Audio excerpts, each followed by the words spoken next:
Ayun mga kababayan, si nanay na nangangalakal ay nakita natin. Saan ka galing, Nay? Nangangalakal ka? Umaga. Ay, good morning. Meron pala. Saan ka ba galing yan? Malawi na rin ang panggaling ko. Marami na rin ako napulot. Ah, namulot kayo ng kalakal. Ayun na ba nakuha nyo? Marami na rin doon sa... Ano oras kayo, Nay? Ito Ano? kasi hugasan ko ito. Dito, Nay, wala kayong nakuha dito. Bakit? Kahapon, marami akong nakuha dito kahapon. Ano nakuha mo dyan kahapon? Ha? Ay, meron pa pala eh. Ano pa? Yung mga kahan ng sigarilyo, sinutla. Bakit nabibili ba yan? Ito, 50 ang bilis sa akin. 50. Sentimos.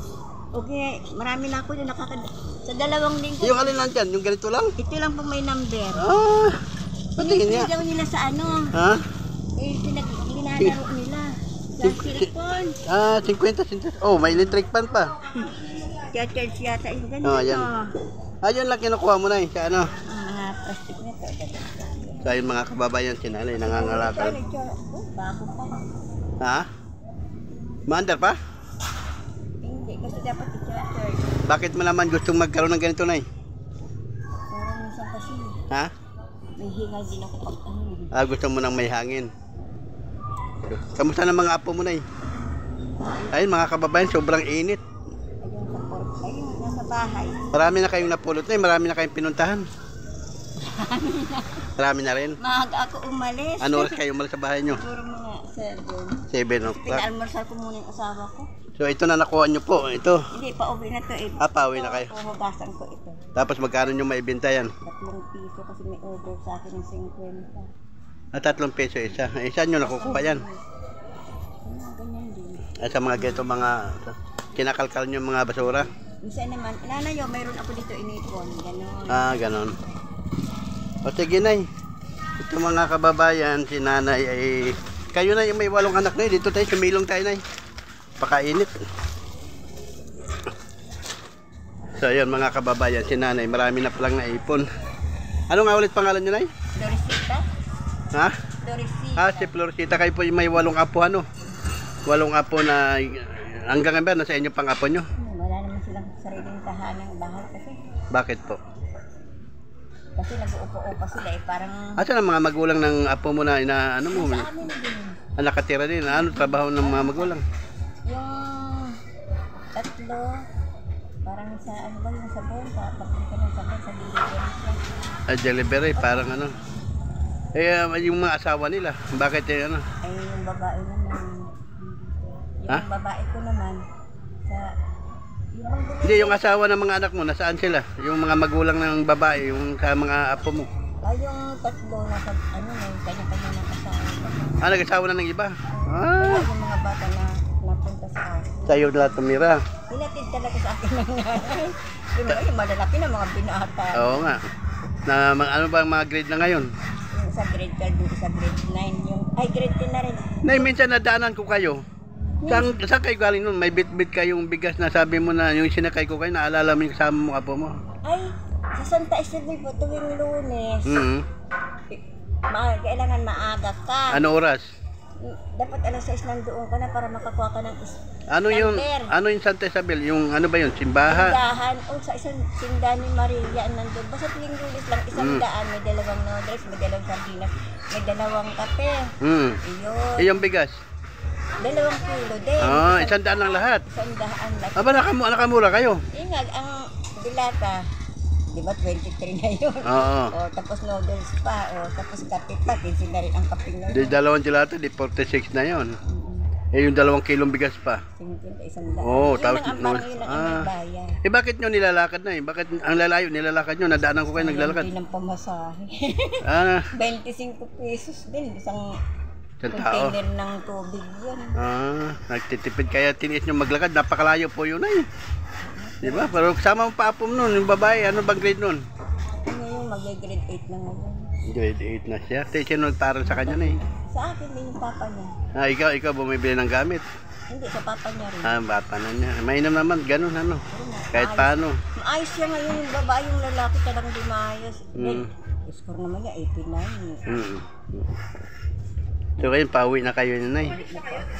So ayun mga kababayan, si nanay ay nadaanan ko dati yan. Na yung pala, pumila doon sa 100 grocery. 100 piso na yun, sa grocery na yun. Tuwing umaga lang na yun ng Lunes. Tuwing Lunes lang. Ilang katao lang ang pwedeng ano doon? 1 to 100. 100 lang, 100 lang. Puro senior lang kayo, ganun. Hindi. Kahit bata, basta 12 pataas. So ibig sabihin, ngayon ay araw-araw namumulot kayo ng kalakal.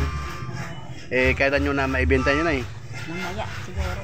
Minsan sa isang araw nakamagkano kayo kung ibibenta nyo? Kahapon, naka-150 din ako kahapon. Pero 2 araw naman yun. 150, 2 araw. naman yung iba kasi yung asawa ko kailangan ng bantay. Ano naman nabibili nyo na eh? Ano, sa gamot lang. Gamot lang ni tatay. Kasi nakakabibili ako ng bigas. Pag ano, 1 kilo, 2 kilo. gamot lang, 100 na rin maghapon magdala. Tuloy-tuloy yun, kaya maghapon magdala. Grabe. Ibig sabihin sa 150 pesos, 2 araw nyo pong nabuhay yun. Sabagay, magkano lang naman. Tulad nun, bakit? Sabi mo kanina, yung kahan ng sigarilyo nabibili. Nasana yun? Oo, 50 centimos. Ito po yun. Dapat ipunan, mag-ipon ka pala. May number pala Oo, yun lang may number. Fortune, Mighty. Tapos yung 50 centimos. Kung makasampu ka, di magkano yun? 5 piso. minsan sa 2 ko, naka-200 pesos din ako.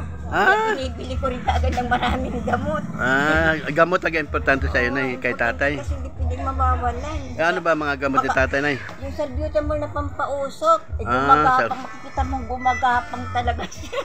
Kapag sinumpong na siya. Pag wala ako, alam mo yung apo ko, nasira yung kanang nebulizer, buti na ayos. Yun lang na yung pinagandaan mo lagi, yung gamot ni tatay. Paano pagkain nyo? Nagbibigay din yung mga bata. Okay naman pala. Si Crystal kasi hindi rin umuwi ba yan. Yung babae ko nagbibigay madalas. Yung mga lalaki ko hindi. Kasi may pamilya naman niya, hiwa-hiwalay din sila. So, ibig mo sabihin, alas 6 ka ng umaga, alas sa bahay, uwi ka na ng tanghali nun. Mga lakal. O sige na, meron akong ibibigay sa iyo pala. Ito ay galing sa United OFW Charity Group. Ano po yun? Galing po sa mga OFW. Tingnan mo na, may kape. Tingnan mo na, 5 kilong bigas yan na. Angat mo kape na. Kape. Napakahaba po yan. Ilabas mo na. 10 piso. Ayan. May sardinas pa. At saka corn beef. Diba? Tonto ba naman si nanay siyempre, biyaya kayo ng Panginoon Diyos sa akin. Yan ay galing po sa ating mga kababayang United OFW Charity Group. Meron po kasi isa kami yung bagong member namin sa United na nagbigay po siya ng isang kabang bigas na hinati-hati ko rin po, tigli 5 kilo bawat isa sa inyo. So ngayon, sinamahan na po ng United OFW Charity Group ng kape saka 2 dilatang sardinas. Ano masabi mo muna sa ating mga kababayan? Maraming pong salamat. Biyaya kayo ng Panginoon sa akin. Ilang araw nyo na kayo ng 5 kilong bigas na Nagkakape po ba kayo? Oo, mga siguro 3 araw siguro o sobra din. Kasi bumibili din naman sila. Bumibili rin. So ayan na, sige. At baka abalahin kita masyado. Alam kong pagod na pagod ka. At sana po ay... Ay! Hawakan mo may bigas na Di baling matapon ang lahat, wag lang yung bigas. Meron po ulit. Salamat. Okay na, salamat. Ingat po kayo. Nga, nakilala mo. Oo nga, sige. Masaya po ba kayo na? Nakatanggap kayo ng biyaya? Naman. Sobrang saya. Maraming salamat po. Okay po, salamat. So ayun ang mga kababayan, si Nanay Florence ba? Florence? Florcita, ayan. Bye-bye, Nay. Bye-bye.